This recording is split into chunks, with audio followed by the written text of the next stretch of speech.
Bueno, vamos a utilizar nuestros nuevos moldes de pasta ABS.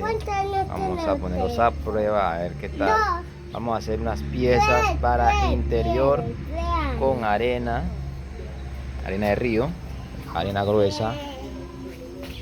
Vamos a utilizar cemento gris.